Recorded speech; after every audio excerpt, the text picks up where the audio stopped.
Hello, and welcome to another changing conversation on SGS Live. I'm PJ Kwong, and today we're diving into a critical and complex topic, PFAS.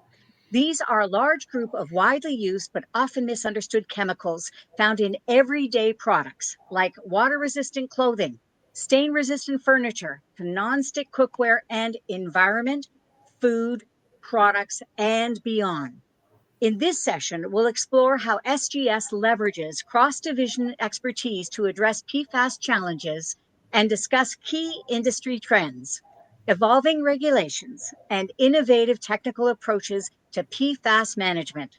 As always, we have an excellent panel of experts with us today, starting with Luca Fagioli, Global Business Development Manager for Environmental Testing in our Industries and Environment Division. Welcome, Luca. Hi, thank you, PJ. Great to be here.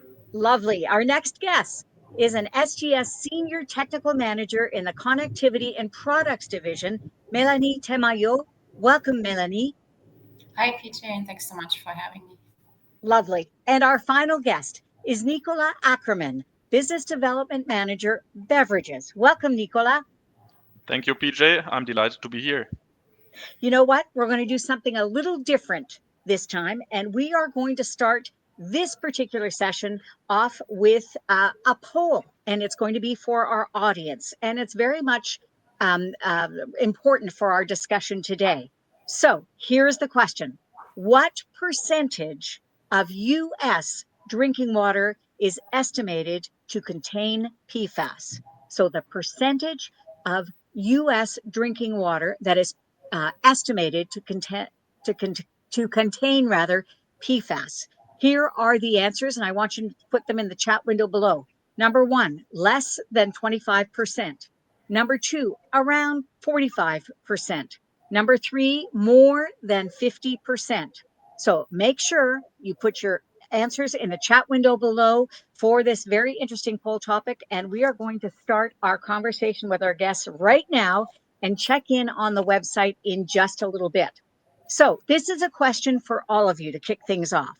Where do I find PFAS, and how has the PFAS issue been created? Luca, let's start with you. Yeah. Well, how did PFAS arrive to us? So PFAS, first of all, is a family of parameters. The original were the perfluoroalkyl substances, known as PFOS and P4, which have been then over the time developed. That's where PFAS is more known as polyfluorinated alkyl substances. They are man-made. That is, even if you look very well, you won't find them in nature. And they've been created because they have excellent properties that made them very useful in quite some industries. But when you talk about production and utilization, you also have the impact. You also have a waste, and you have emissions, discharges, and that's how then this issue has been brought also around us in nature. A good example are, for instance, the firefighting foams. The PFAS is used as a very efficient additive to contain or extinguish fires, and that means that all areas where you do a lot of fire trainings or you had large fires, like airports, military sites, chemical plants, petrol, industrial plants, are impacted by PFAS. More indirectly also, and maybe less known, is that you have the spread in larger areas to the agriculture, which is not willing. It's not directly due to use of PFAS-related products, but indirectly through the spread of sludges that can come from wastewater treatment plants and that the farmers use to enhance their soil. Melanie, do you have anything you might be able to add? Yeah, so that's from a consumer product perspective. So as Luca was already saying, so PFAS are all man-made chemicals, so they're not naturally occurring in the environment. And so PFAS chemistry has been first discovered in the 1930s. And then by the 1950s, PFAS chemicals have been applied in a wide range of products, like starting from like non-stick cookware to like clothing with like water or stain resistant properties, the same as like for carpets and rugs or furnitures. And then, so by the 1970s, to that widespread usage of PFAS, then we started to find PFAS in the blood of exposed workers, working with PFAS in the production. And then by the 1990s, we have found PFAS really in the blood of most people on this planet. And so beside the firefighting foam, as mentioned by Lucas, so PFAS in consumer product is really one of the main root causes of the PFAS problem we have now. So PFAS is used in the production of those products and then can be present in the wastewater. And PFAS can also leach into the environment from products being disposed into landfills. Unbelievable. Nicola, what else can you add? Yeah, I think for a long time the topic PFAS was not in focus in the food industry. Of course, there were some studies on PFAS in fish and meat where we have higher content, but all these studies were performed with higher LOQs of 1 microgram per kilogram. And in 2020, the EFSA published a new TWI value, which is 4.4 nanogram per kilogram body weight. And this was a big reduction in comparison to the value before. And in 2023, the European Union introduced limits for animal-based foods and guideline values for plant-based foods. And I think since then, the topic of PFAS has been subject of intense discussion in the food industry, not only in Europe, but also in America and in Asia. You know, I'm just starting to kind of wrap my brain around this topic. And I guess what I want to know again from all of you is, how can I assess my PFAS risk? Well, I can start if you want. So from the environmental perspective, we are talking about a form of unknown.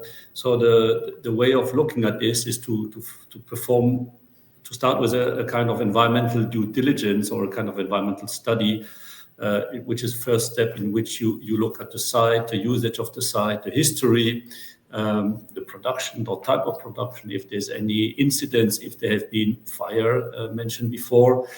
And based on that, you can identify a kind of profile risk, and some of them will then require or would be well complemented by testing to see if something is indeed found in that areas.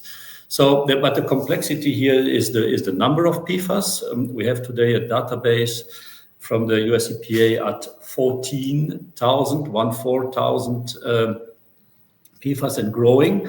Also because the application have been a lot, and not all of them are known, because some of them are also covered by patents. So, and the difficulty is that as per today, you cannot really measure them all. So the solutions are a combination of technique to perform on one side a form of screening as an indicator of presence of absence of fluorinated substances. And if something is detected, then you can go a bit deeper with lists of tests that are or in your regulation or linked to the study identified by the due diligence, as mentioned before. But here also the technique is quite rapidly evolving, and I would say the tools that we have to assess it from the environmental perspective, at least, are quite good now. Super interesting. Melanie, what else can you tell me? Yeah, I mean, so maybe talking about the consumer product perspective. So for PFAS in consumer products, the presence of PFAS is mostly due to PFAS being intentionally added. So in consumer products, we have a lot of control here. I mean, so there can be also PFAS present due to contamination, which is then, much harder to control, but there would be a much lower concentration than if you intentionally add it.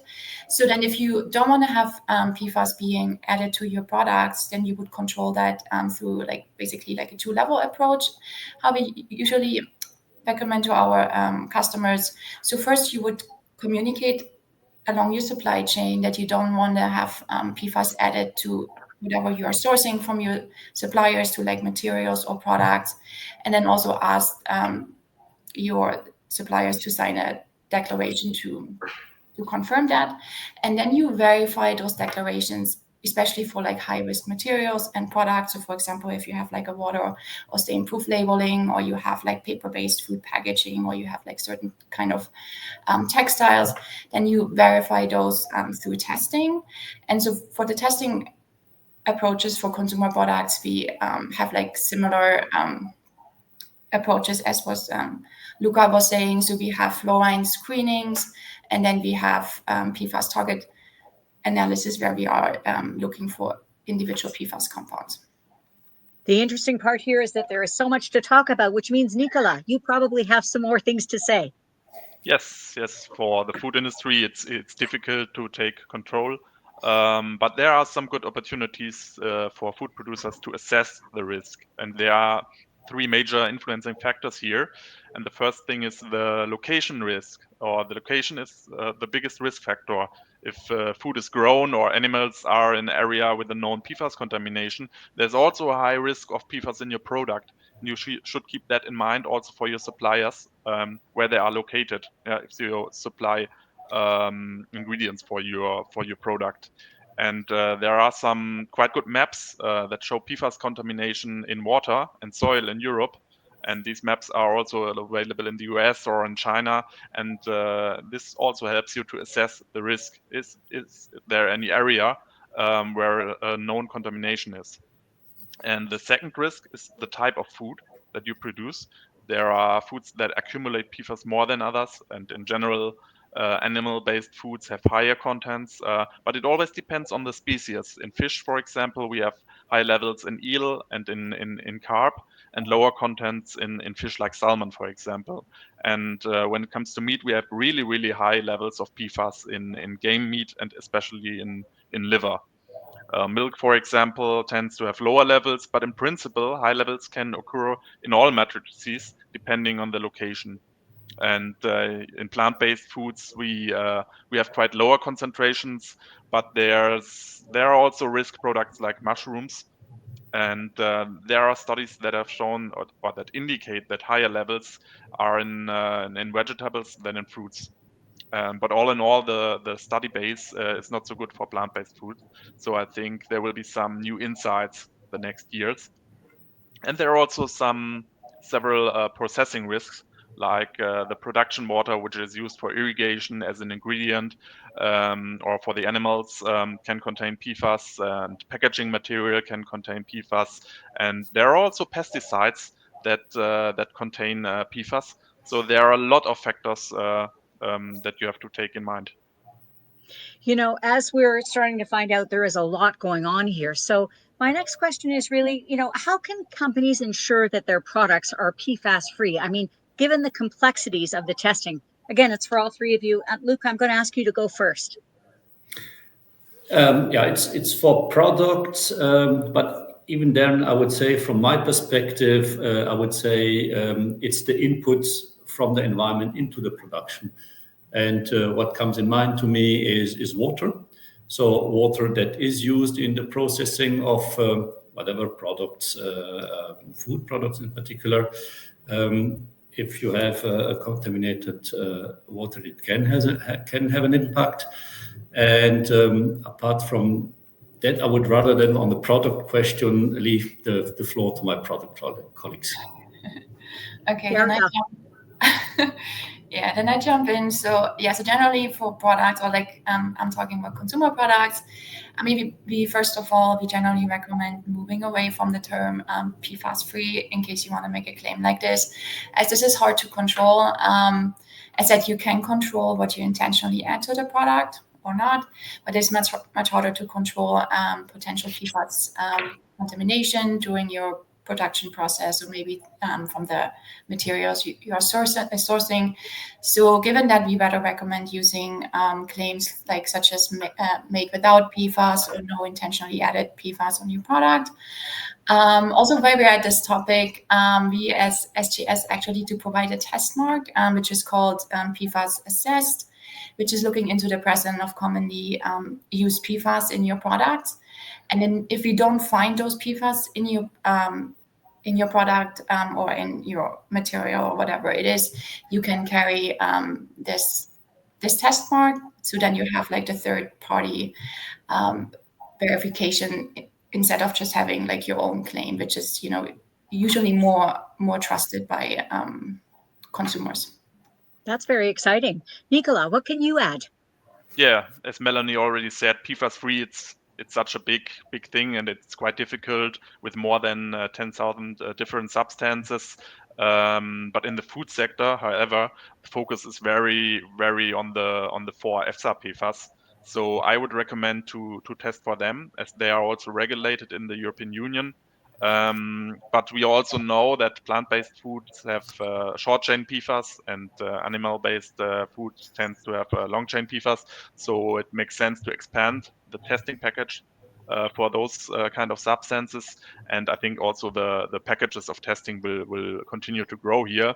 But I don't see that approaches for testing of all PFAS in food. We have these approaches in the environmental sector and for packaging tests or material tests, but food is a quite difficult matrix, so there aren't yet any solutions for that. But I think, you need to choose the right substances that you know that they are possible, that they can be in the food, and then you can see if there is a contamination or not.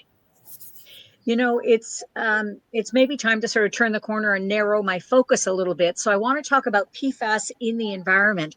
I'd like to know in which environmental matrices are PFAS found. So Luca, feel free to just jump us into that whole topic. And Nicola and Melanie, if you have anything to add, feel free to just do that. Well, you asked me to narrow your focus. I will not be able to do so. I'm really sorry. Because the answer is that you find them in all environmental matrices. So basically, you have 3 of them: soil, to make it short, soil, water, and air. If you start with water, it's one of the easy way of diffusion due to discharge of landfills or production plant wastewater. Groundwater impacted by the diffusion of PFAS via firefighting exercises.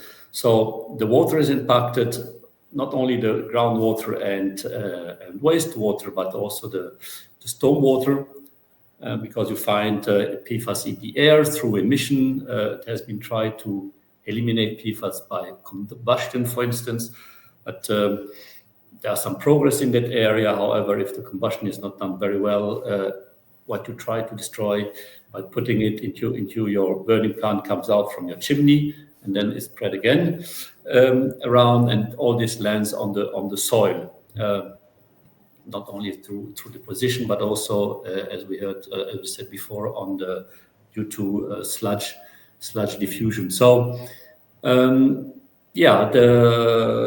maps have been made. Nicolas mentioned them in Europe and in the States and in other countries. And you can see that all areas with some industry do have some issues, but not only, also areas that were supposed to be pristine or very agricultural to also have some red dots. So I will not focus your scope here. I'm sorry, I will keep it very wide open. Thank you. My problem for asking the wrong question, clearly. But you know what? We're going to stay with the environment for a moment, because I want to go back to the poll question that I asked off the top. And that was, what percentage of U.S. drinking water is estimated to contain PFAS? And just to review the answers again, one was 25%, answer number 2 was 45%, and number 3 was over 50%. Here are some of the responses that we got from our audience. Yvonne Martinez thinks it's 95%. Laurent Pascoe thinks that it's over 50%. And Kevin Smith, more than 50%. So answer number 3. Sherry Wiedmeyer, wow, lots of over 50%. Somebody is feeling more optimistic at 45%. But nobody is thinking that, except for right now, Cyprian is thinking that it's 25%. So you know what? Let's talk amongst ourselves.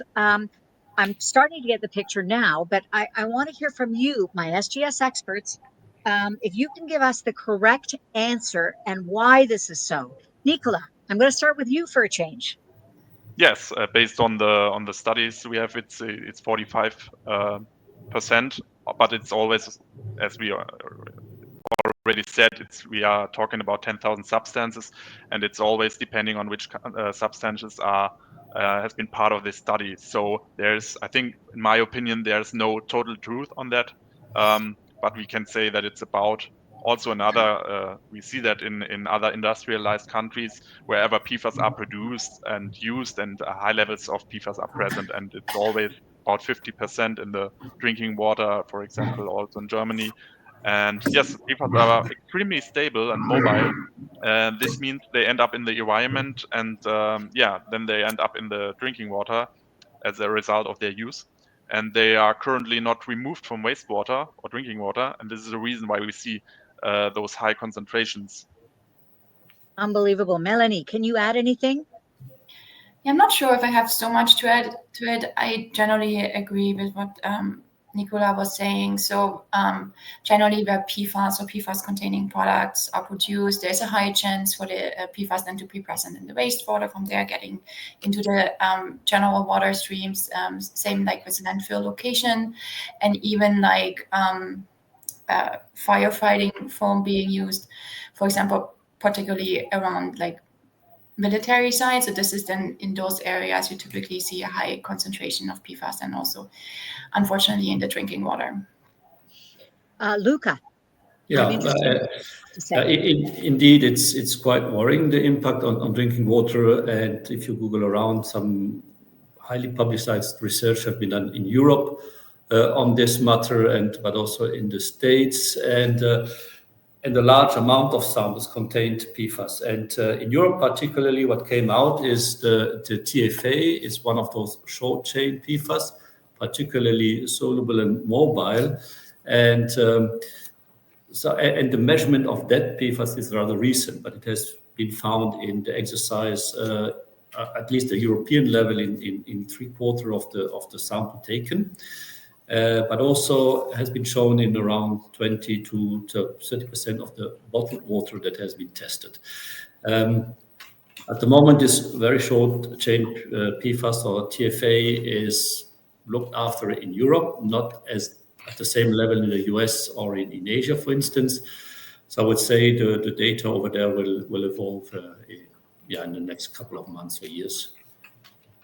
You know, as I mentioned, this is a fascinating topic, and I knew that my audience would be extremely interested and engaged in this session. So I want to have a quick look at who has joined us today, because we have the best global audiences, that's for sure. Oh, USA's in the house, and Canada, Toronto, me too. South Africa. I know Benin. I know I saw somebody from Greece earlier in the session, Mumbai, India, Kenya. I told you it was global. So I want to thank everybody for joining us today for this fascinating session about PFAS with my expert guests from SGS. I'm talking, of course, about Luca Fagioli, Melanie Tamayo, and Nicola Ackerman. So we're going to get back to our conversation. I also want to remind everybody out here in our audience that we will be having a Q&A at the end of our interview segment. We would love it if you would drop questions and comments into the chat window below. We're going to try and get to as many as we possibly can. So let's get back to our conversation. And Melanie, you are now in the spotlight. How are PFAS regulated differently in the European Union and the USA markets? Yeah, I think that's a really good question. And indeed, those markets are currently quite different in how they're looking at PFAS. And so I'm going to speak here for PFAS regulations in consumer products. So generally what we are seeing for the US, there are currently no restrictions for PFAS in consumer products on a US federal level. So really the regulatory activity for PFAS in consumer products is led by US states. So currently we have 13 US states which regulate PFAS in various types of consumer products. So targeted product categories, they're ranging from like food packaging to like textile products, juvenile products, and also cookware. And generally, while those bans are very similar, they're not aligned. So we really have a patchwork situation here. And also what happens is that the US states, they ban the entire class. They ban both polymeric and non-polymeric PFAS if intentionally added. So contamination is not included in those bans. And then in the EU, we have a different picture. So the EU regulates PFAS in consumer products under its POP, which is the persistent organic pollutant, and its REACH regulation. And then those regulations are applicable in all EU member states. So all EU member states have the same PFAS regulations. So currently, the EU, under those regulations, they don't have an entire ban of the class, but only selected substances and their related compounds. So substances like PFOA, PFOS, PFHXA, and more are currently restricted in the EU. But for example, polymeric PFAS like PTFE are not included in the ban. This might change in the next few years. So we have an EU PFAS restriction proposal on the horizon, which is looking to ban the entire class of PFAS. So then similar what we have in the US in all products, unless a product would be exempted. And also the EU just adopted its updated packaging and packaging waste regulation, which is banning PFAS, all PFAS in food packaging by August of next year. Amazing. Luca or Nicola, if you have anything to add, feel free to jump in. If not, I will. Luca, do you have something?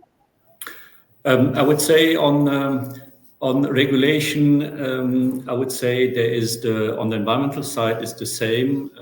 One of the complexity is that different countries will regulate the PFAS topic in a different way. So some of them already quite advanced, others are starting to consider the topic. One thing is sure that the consciousness of the problem is there, and not all jurisdiction is as far to set up their own, how you say, guidelines on which then the industry or the sector, the private sector, can then react or align to. One complexity, and that's unfortunate, that you will have a lot of regulations as much as the jurisdiction you have. So it's not easing the problem.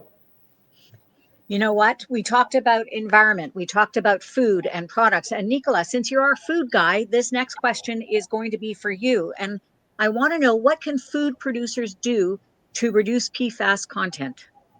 Yeah, that's a difficult question, but also a good question, because there is no method to reduce PFAS from food. You can assess your risks, but you have no big influences. There's a possibility to reduce PFAS from water, for example, with activated carbon. This works good for long-chain PFAS. But when it comes to short-chain PFAS like TFA, it's more difficult, and it's also quite expensive. So all in all, the influence in the food industry is rather small. And in my opinion, the use of PFAS in consumer products would have to be reduced in order to minimize their entry into the environment. And there are also some good studies on reduction of PFAS in water with methods that are not so expensive and that are also possible for wastewater. And this could be also a solution for wastewater treatment to reduce the content of PFAS in the environment. And this would also lead to lower contents in food. Okay, well, I think that as we're getting closer to our Q&A, and again, I'm inviting guests and our audience to put questions in the chat window below. But I've got one final question from me before we get to that Q&A, and it's going to be for all of you. With your experience, what are the main aspects that companies should be taking into account in this area? Luca, let's start with you again. Well, I would say, first of all, don't ignore the issue and understand the potential exposure to PFAS you may have. So also in non-regulated or jurisdictions, because it's better to anticipate the question and look into it before it comes. So because also in areas which is not regulated, the health impact that PFAS has will be a driver, that should be strong enough to act. So assess the risk, understand where you stand. If you are lucky, you don't have any issue. And if you have some, at least you know where you stand and you can see how to act upon it. But I would say, if I can give to build on what Nicolas said before, some good news are that you start to have technologies or solutions that are there on the market, reducing or containing the PFAS content. So PFAS is a man-made problem, and I'm confident enough that we'll find also a man-made solution for it. I'm optimistic. Melanie. Yeah, like I feel like in the realm of consumer products is probably where you have the most control. So I really, for manufacturers and brand owners of products, I do recommend to really get clear on your PFAS strategy. So of course, at the minimum, you have to make sure to meet the legal requirements in the markets where your products are being sold. But we also see many brands defining their own PFAS standards on top of the regulatory requirements. So for example, that could be something just like no PFAS for any market in none of our products. And then based on, whatever, like the requirements which you have to meet, then you follow the strategy which I mentioned. So you manage your supply chain, and then you conduct testing on those high-risk products and materials. Leopold. Yes, as a food producer, I would conduct a risk assessment. As we already heard, there are the 3 risk factors: location, product, processing. And you can assess your risk, and in particular, feed should be monitored in animal husbandry. There is a high risk of contamination. We saw that we had high contents of PFAS in eggs, in, for example, also higher contents in organic and free-range eggs. And another study have shown that the fish containing feed was the source of contamination for that. Water should be also tested. I think that's quite easy because you can use it as an ingredient for beverages, for irrigation of plants, and also in animal husbandry. And in addition, I would also look at the specifications of my packaging materials to see if PFAS are used there. And yes, when it comes to finished product, I would regularly monitor products from risk regions and products that are known for high levels. You know what? This is just a fascinating conversation, and I want to thank everybody for joining us today for this SGS Live to talk about PFAS with my SGS expert guests, Luca Fagioli, Melanie Tamayo, and Nicola Ackerman. So it's time now to get into our Q&A. If you want to drop a question or a comment, feel free to do so in our chat below. But let's get to our first question. If I'm a client, I want to know where and how in the world SGS can help me with a PFAS issue. Who wants to take this? Luca, you want to go first? From the environmental perspective, I would say from everywhere. To make it simple, we do have our labs in all the main industrial countries where you would have the PFAS topic popping up. So the North America, Europe, but also Asia, China, Taiwan, Australia. We have other locations as well, but PFAS being very stable, we also have the ability to support in areas where we are physically present with lab through our strong local footprint and logistics support. You know what? We have had such an amazing amount of engagement and interest from our audience. We're going to go to an audience question next that's just come in. Filtering through activated carbon can remove PFAS from water. Who would like to speak to that? There are attempts to use different forms of activated carbon to remove PFAS from water. To which extent it can do so, I would say I don't have, unfortunately, the answer for it. The activated carbon is used in the environmental realm to then decontaminate quite some substances. So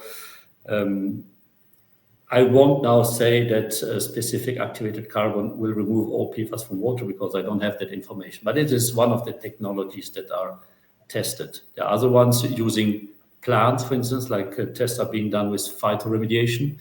with some promising results. Some solutions claim to have an industrial, I would say, are able to have a high throughput in cleaning up, because a lot of studies are still on the I would say the test level, the lab test level, and the scaling up will be one of the challenges. So Luca, there's reason for hope. There's reason for optimism. People are coming up with solutions. Have I summarized this correctly? I believe so, yes. Nicola, you're nodding your head at me. I love seeing that. Would you agree? Yeah, maybe I can add something to the activated carbon. It always depends on, I would make a test for your raw water to see what kind of PFAS are in your product. And then you can make tests with activated carbon to see how it can be removed. And the important thing here, you have no system or no alert for when your activated carbon is loaded, and again the PFAS are in your water. So that's quite difficult. So if you try to remove, there's regular testing necessary to see when there's a break and the PFAS starts to increase again. And also, as I already mentioned, for the short chain PFAS, especially for TFA, it's quite difficult with activated carbon. Thank you, Tim, for that great question. We're going to move on to our next question. Would you be able to expand more into food contact packaging and PFAS? We receive a lot of statements from our suppliers that state not intentionally added. Is this statement enough? And that's from Sherry Wiedmeyer. Who wants to take that? I can take this on. Great. Yeah, this kind of basically goes back to what I was saying. So you're kind of doing, or they are doing the first step, which is great. So they're saying, okay, we don't intentionally add it, but especially for food packaging, and especially if it's like paper-based or something, you know, like a material which is not on its own, like water repellent, then I would also do testing to kind of verify that claim. So trust is good, but like verification is better. Yes, it is, for sure. Let's move on to our next question. It's just going to pop up on our screen. Thank you, Sherry, for that great question. From Usman Mehboob, is there any regulations which stop textile products export to USA containing PFAS? Yeah, there are some. So in the US, as stated, so we don't have a federal restriction. So it's really like state dependent. So you would look into every individual state. So I know that California, they have a ban for PFAS in textile products. I would have to check. Might be like New York has it too. So there might be a few other states, but I know California for sure. But there are also a lot of states which don't have PFAS bans in textiles. So it really depends on the specific states you are selling, but generally it is recommended if you just want to have it easy for your for selling the products on the market, then to just not have it in your products at all. Amazing. Anybody want to add anything else about regulations? Because I know Melanie is our regulations point person, but basically what we're saying is that if you are somebody who is exporting textile products to the US, you must be clear about where your products are going and what the regulations are specifically in that area. Am I correct? Exactly. Wonderful. So What's it? Oh, go ahead, please. Well, like, so we do also maintain, like, because this is really pretty nitty gritty, as I said, it's like a patchwork. So we do maintain a summary, so which, in case we have clients who are interested, which we can also share with our clients.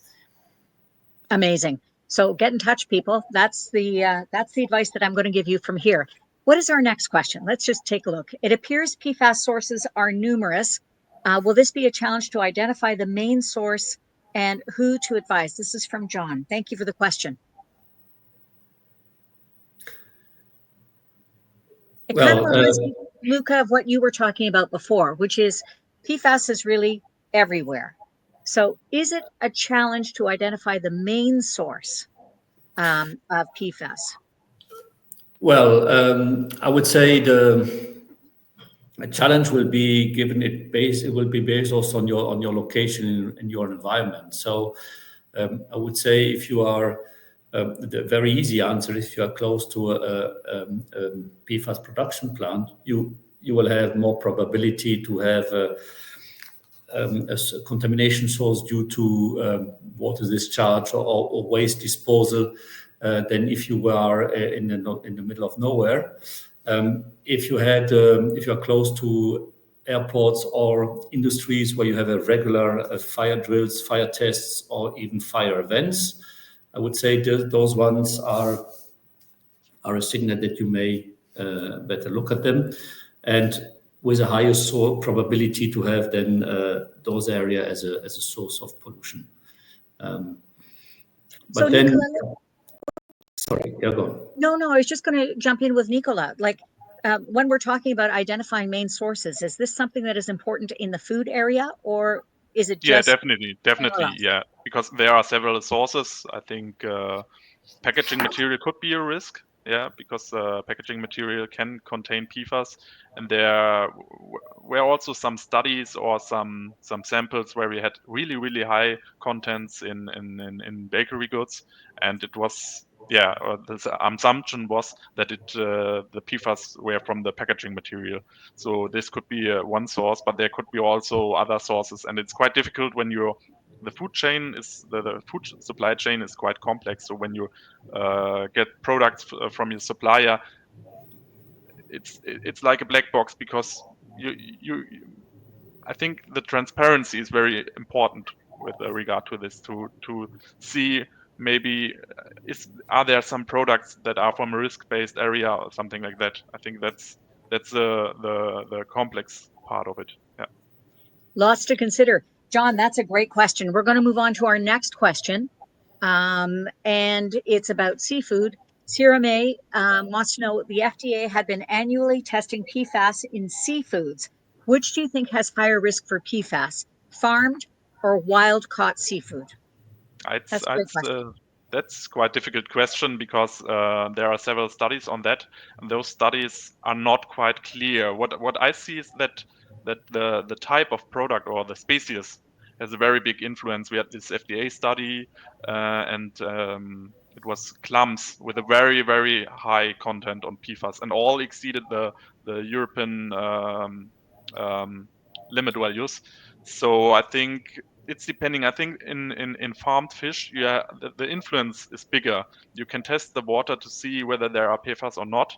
And in wild caught seafood, it's difficult. You cannot, of course, it's difficult to see whether there is a contamination or not. So there's the bigger unknown factor when it comes to wild caught seafood. But I don't see that there is a clear study on that is showing that wild caught or farmed seafood has higher or lower content. So stay tuned to this space. For the moment, it continues to evolve, that whole discovery. I think that's probably the right way to say it. Yeah. Okay, we've got one final question. I cannot believe how quickly the time has gone. This question is for all of you. Can you each please highlight SGS testing services? Luca, can you please start? I will remain on PFAS because that's the focus on today. We do a lot of testing in the company. I would say I'm lucky in this company to have very skilled technician and scientific colleagues, which makes that some regulations, some authorities are also relying on our expertise to set up methods and understand what to bring into the regulation. There's also another element I would like to briefly to bring in. Sampling is also a specific and very important element when you consider the PFAS, topic. Don't forget sampling when you look into this. Melanie, you're up. Yeah, sure. But I guess for me, what really stands out about our SGS PFAS testing services, so I also stay with the PFAS topic, is first like the global coverage.